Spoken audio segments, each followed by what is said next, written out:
Hi, this is Jeff at Leo's Camera Supply with the new Fuji GFX 50S medium format digital camera. What was interesting is that when Fuji came out with their mirrorless cameras in the beginning, with the X-T1, the X Pro series, a lot of people were asking for a full frame camera. When will Fuji come up with this full frame format that people were desiring? And what we were finding humorous is that the format of these cameras were so convenient with size-wise that alone was their priority, expanding on their 35 type looking system, but in a more compact design.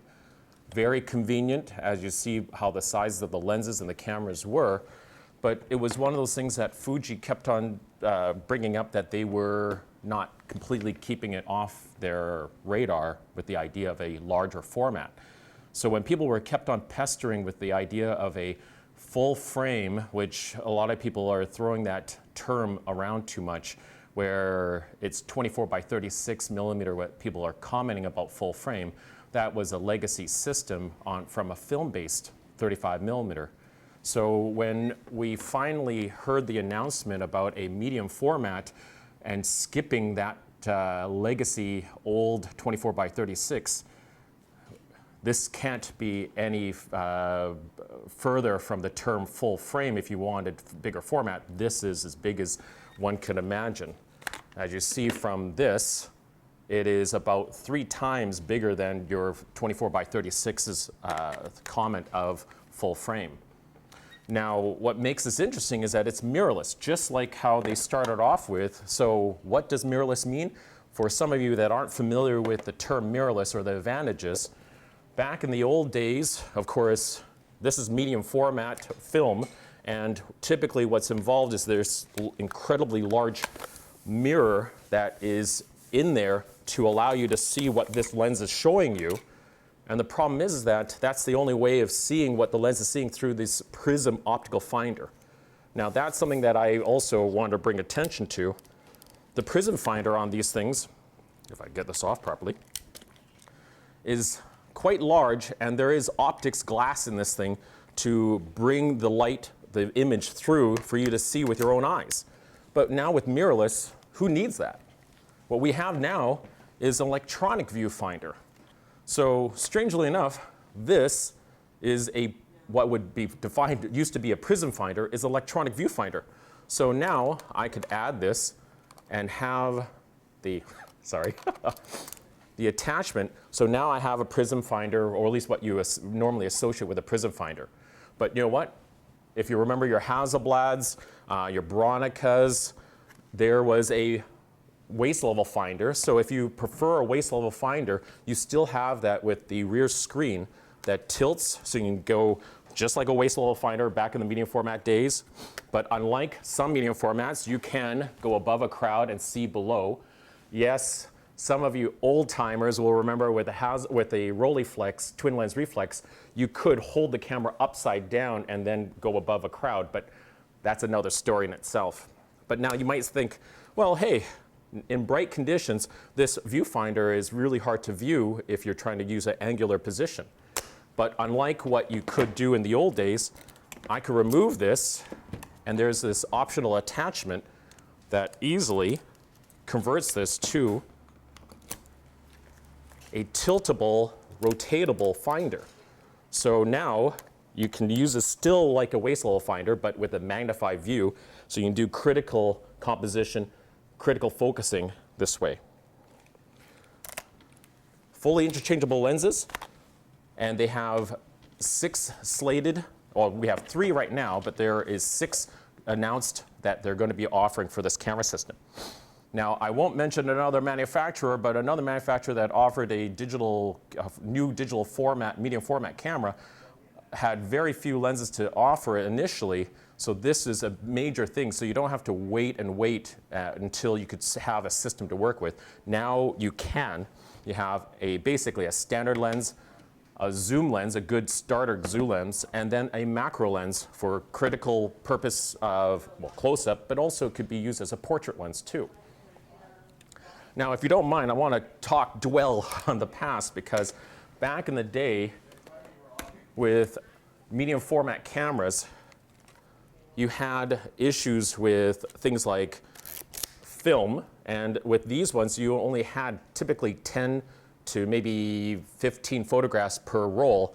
Now, of course, you have none of that issues, plus you have the convenience of memory cards, and this one here has 2 card slots, so you can actually load up quite a large storage to continue shooting without any issues. And unlike most medium format cameras, or digital cameras even, this even does video, 1080.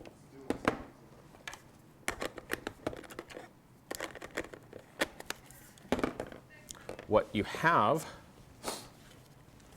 now if you were doing a little bit more, let's say, continuous shooting, maybe in a studio, a busy studio environment, or even wedding-wise, you have a vertical grip option.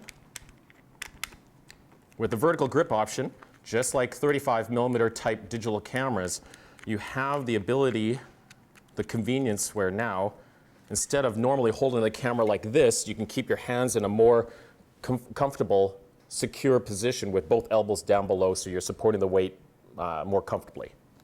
You have full controls, as you see here, with the shutter button here, your dials, so your thumb dials, just like if it was in the horizontal position, you have it fully controlled in that way.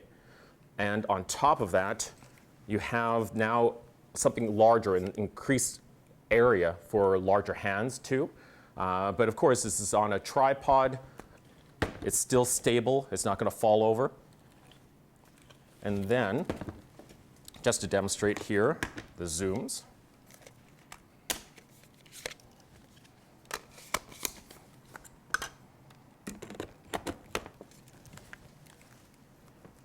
Convenient, compact, lightweight still, compared to any other medium format out there.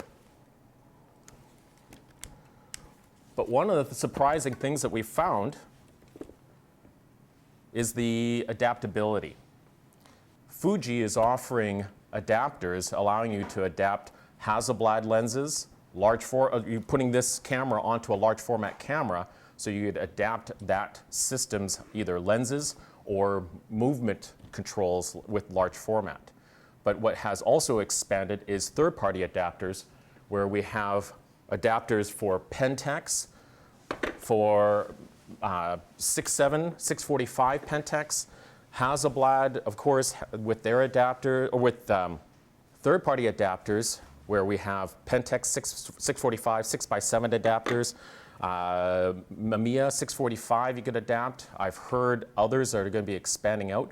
But the thing that I was really surprised is 35mm from Nikon, Canon, Olympus, Contax, Yashica can be adapted. Now, you might ask, why would you want to adapt 35mm to a medium format digital camera? At first we thought that, okay, well, you could adapt it and then use these cropped in-wise and use a smaller portion of the sensor, which of course is doable, but lowering the resolution down. But what we were really surprised is that today we've started to discover that a lot of the 35mm lenses that are out there have an incredibly large image circle. So the thought now, with tilt shift lenses from companies like Canon and Nikon, they have an extremely wide image circle to handle tilt shift movements. Now you can actually consider using these. We've tested from Sigma their art series, so some of them so far we've tested, like the 50mm or the 85 actually does cover right up to the very edges. Now, we haven't done any laboratory standards to see to the very corners how they perform versus a proper medium format coverage lens, but we were so far really intrigued with that. So the idea that if you are coming from a 35mm film format or digital full frame or 24x36, this camera is not that off in the physical size-wise. You have the megapixel being incredibly large, or high I should say, and with the larger format you have all the benefits, and the fact is that the camera, well, let me just take off the grip for a moment, because in comparison with most 24x36 or what is typically described as full frame, the camera is not that far off. And with the pro bodies out there, which are even heavier, this is extremely light in comparison.